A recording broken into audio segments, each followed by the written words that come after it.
Joining us on the Heister Automotive Group hotline, Locked On Panthers Podcast. He's Julian Council. You keep it tight. I am losing mine. But Julian, we're friends. I need for you, if I ever apply a Lego piece of hair on top of my head, I need for you to check me on that, all right? Don't let me go out there like that, like Dom Capers. Don't.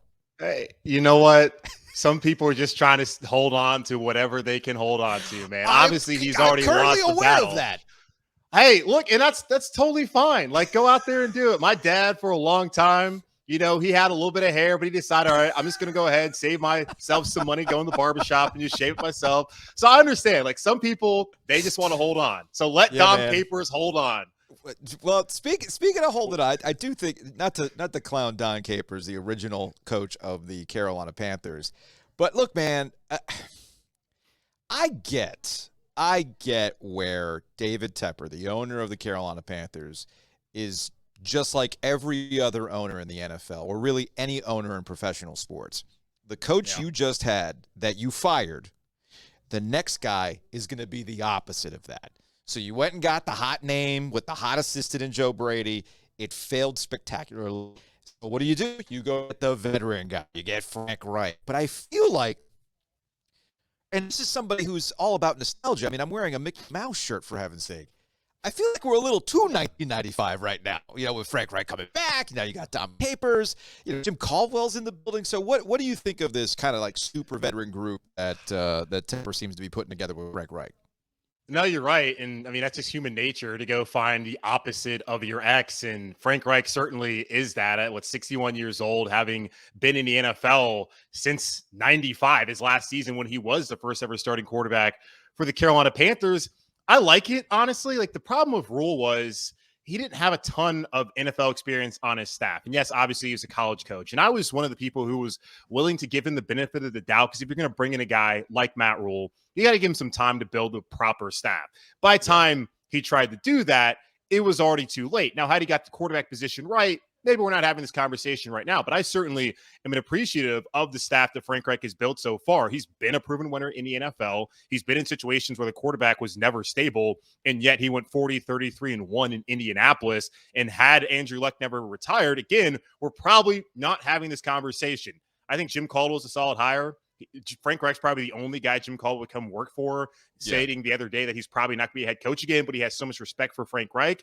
And then the whole Dom Capers thing, that's about Ejiro Evero, who's the new DC here in Carolina. He had him in Denver last year. It's not really a Frank Reich bringing Dom Capers back. It's Ejiro Evero bringing Dom Capers back to Carolina. And that's a wise move from him last year as a first-time defensive coordinator to go out and get someone who has as much experience in the league as Dom Capers does. So I think the Panthers have done a good job in at least getting a staff that knows the NFL inside and out, which I really did not feel like Matt Rule's staff knew. Julian Council joining us, Locked On Panthers podcast here on the OG. Julio is out today. He'll be back next week. And I do, you know, it's funny. I'm okay with the Frank Reich hire in the grand scheme of things. I understand that there was, and I understand the push for Steve Wilkes, but I also understand why he did not get it. Okay. But it doesn't really matter who the coach is going to be, because you just referenced it with Matt Rule. They never got the quarterback right. And I'm going to be curious in terms of the learning process for David Tepper, if he's going to trust Frank Reich and Scott Fitterer to go get the quarterback that they need to go accomplish their goals of getting back to the playoffs, to being competitive. Because you and I have discussed this plenty. Tepper showed impatience the first go-round. So does he trust the football minds that he's paid a lot of money to bring into the building to get this quarterback position right? You hope that's the case. Like Teddy Bridgewater, I never felt like they believed he was a long-term option, but Tepper certainly showed the impatience when he mutually parted ways with Marty Hurney and said that you got to be in constant pursuit of that quarterback. And they had their guy in Matthew Stafford. Matthew just fell in love with Sean McVay down in Cabo and went to the Rams to go win a Super Bowl. So good for him. Now, his health doesn't seem to be all that great with that elbow. So I don't know. Really. In a way, it might have worked out for both parties, right? Stafford gets his Super Bowl, but then we know the longevity issue with Stafford, because the guy's been doing it for a long time, man. Oh, for sure. And I think the problem, too, after that was just a bunch of panicked moves. They tried to get him to Deshaun. Deshaun never was interested, whether he had the legal issues or not. He never wanted to come to Carolina. Then going out and getting Sam Darnold, I think that pretty much showed you that they believed more in Darnold than any of those quarterbacks in that 2021 draft class. And the ones that are available, Mac Jones, Trevor Lawrence, I guess Trey Lance was gone, but Mac Jones, Trevor Lawrence, it's not like, it was Mac Jones, sorry, and Justin Fields. It's not like either one of those guys are really lighting up the league right now. Now, the Fields thing, which is, I know there's always the conversation of do you trade for Fields? Well, I don't even know if you trade for Fields. Here's my thing. And Julian Council joining us, Locked On Panthers podcast here on the OG. Look, man, like, shout out to my guy Luke Zimmerman, former SB Nation guy, who was making fun of, like, here I am, the fan who watches YouTube scouting of these college quarterbacks and can tell you who's going to be the true superstar going forward. And anytime we post one of these conversations on YouTube, which, by the way, go subscribe to the YouTube channel. Look up 99.9 The Fan in Raleigh. Remember, when we get to 3,000 subs, I am releasing the forbidden glizzy footage from Costco. No. Don't ask Julian. Just watch, all right? Regardless, every time we post something about the Panthers and anytime the quarterback thing comes up, the comments fill up. I know you see this. It's like, oh, no, Will Levis is the guy. Well, no, what's right? Anthony Richardson. Well, they need to do X, Y, Z. If I'm pursuing a quarterback for the Carolina Panthers, I'm not drafting one with the 9th pick. I'm in pursuit of Derek Carr. I am in pursuit of Jimmy Garoppolo.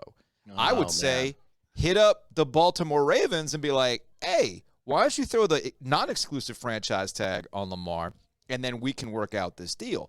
But I'm very high on Derek Carr, who I think last year in a broken Raiders system was an anomaly season. He's a top 15, top 10, top 15 guy who you can probably throw $45 million at and get about 3 years of playoff-worthy quarterback play with an already established defense that you like. I think Derek Carr is the play.